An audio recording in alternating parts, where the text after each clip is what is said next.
നമസ്കാരം, ഞാൻ ഫിറോസ് അടക്കര. ഇത് ആക്റ്റീവ BX6 വണ്ടിയാണ്. അപ്പോൾ ഇത് സ്റ്റാർട്ട് ആവാതെ വന്ന ഒരു വണ്ടിയാണ്. ഞാൻ ഉടനെ ബാറ്ററി നോക്കി. ബാറ്ററി 12 വോൾട്ട് ഫുൾ ചാർജാണ്. അതുപോലെ തന്നെ ഫീസുകളൊന്നും തന്നെ ഇതിൻ്റെ അത് പോയിട്ടില്ല. പിന്നീട് മീറ്ററിലേക്ക് കറണ്ട് വരുന്നുണ്ടോ നോക്കി. ചാവി ഓൺ ചെയ്യുന്ന സമയത്ത് മീറ്ററിലേക്ക് കറണ്ട് വരുന്നുണ്ട്. ആ ഭാഗങ്ങളും കംപ്ലൈൻ്റ് ഇല്ല. പക്ഷേ അത് കിക്കർ അടിച്ചാലും സ്റ്റാർട്ടാവില്ല, സെൽഫ് അടിച്ചാലും സ്റ്റാർട്ടാവില്ല.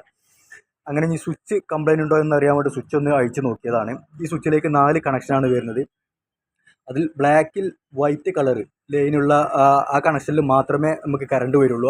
അതിൽ കറണ്ട് വരുന്നുണ്ടോ എന്നുള്ളത് നോക്കാം. അതിൽ കറണ്ട് വന്നു കഴിഞ്ഞാൽ ബാക്കി കാര്യങ്ങൾ നമുക്ക് നോക്കാം. അതാണ് ബ്ലാക്കിൽ വൈറ്റ് കളർ. ഇതിൽ നമ്മൾ നോക്കുമ്പോൾ ഒരു ടെസ്റ്റിംഗ് ബൾബ് വെച്ച് പരിശോധിച്ച് നോക്കുന്ന സമയത്ത് നമുക്ക് ഇതിൽ കറണ്ട് വരും.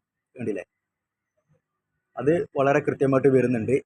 ബാക്കി വരുന്ന ഈ 3 ലൈന് പുറത്തേക്ക് പോകുന്ന ലൈനാണ്. അത് സ്വിച്ചിൽ നിന്നും പുറത്തേക്ക് ECMലേക്കും അതുപോലെ തന്നെ സെൽഫിൻ്റെ സ്റ്റാർട്ടർ അസംബ്ലിയിലേക്കും പോകുന്ന കണക്ഷനാണ്. അപ്പോൾ നമുക്ക് ഈ സ്വിച്ച് കംപ്ലൈൻ്റ് ആണോ എന്നുള്ളതിനെക്കുറിച്ച് ഒന്ന് അറിയണ്ടേ. ഈ സ്വിച്ച് എങ്ങനെയാണ് കംപ്ലൈൻറ്റ് എന്നതിനെക്കുറിച്ച് നമുക്കൊന്ന് പരിശോധിച്ച് നോക്കാം. ഇതിങ്ങനെ വർക്കിങ്ങിലൊന്നും വലിയ കംപ്ലൈൻ്റ് ഇല്ല, പക്ഷേ കണക്ഷൻ ക്ലിയർ ആണോ എന്നതിനെക്കുറിച്ച് നമുക്ക് നോക്കാം. അതിന് നമ്മൾ ആദ്യം ചെയ്യേണ്ടത് എന്താണെന്ന് ചോദിച്ചു കഴിഞ്ഞാൽ, ഈ അവസാന സിറ്റുവേഷനിലുള്ള ഈ വയറുണ്ടല്ലോ, ഈ ലാസ്റ്റ് വയറിൽ നിന്നും ഈ ബ്ലാക്ക് വൈറ്റ് കളറിലേക്ക് നമ്മളൊരു കണക്ഷൻ ഡയറക്റ്റായിട്ട് കൊടുത്തു. ഇങ്ങനെ നിൽക്കുന്ന സമയത്ത് നമുക്ക് വണ്ടി കിക്കർ അടിച്ചാൽ സ്റ്റാർട്ടാവും, പക്ഷേ സെൽഫ് അടിച്ചാൽ സ്റ്റാർട്ടാവില്ല.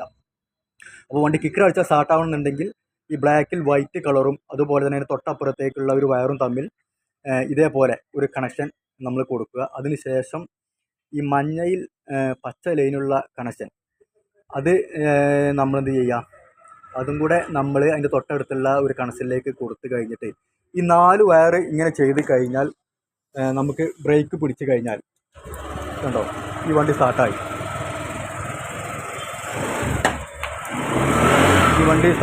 അപ്പോൾ നമ്മൾ സാധാരണ ചെയ്യേണ്ടത് സ്വിച്ച് കംപ്ലൈൻ്റ് ആണോ എന്നതിനെക്കുറിച്ച് നമ്മൾ പരിശോധിച്ച് നോക്കേണ്ടത് എങ്ങനെയാണെന്ന് ചോദിച്ചു കഴിഞ്ഞാൽ ഇങ്ങനെയാണ്. ഈ 2 വയർ തമ്മിൽ ജോയിൻ്റ് ആക്കി കൊടുക്കുക. അതിന് തൊട്ടപ്പുറത്തുള്ള 2 വയറും തമ്മിൽ കോൺടാക്റ്റ് ആക്കി കൊടുക്കുക. ഇതിൽ ഒരു കണക്ഷനിൽ മാത്രമേ കറണ്ട് വരുള്ളൂ. അത് നമ്മൾ പ്രത്യേകം ശ്രദ്ധിക്കണം. ബാക്കി സ്വിച്ചിൽ നിന്ന് പുറത്തേക്ക് പോകുന്ന ഔട്ട് ലൈനാണ്.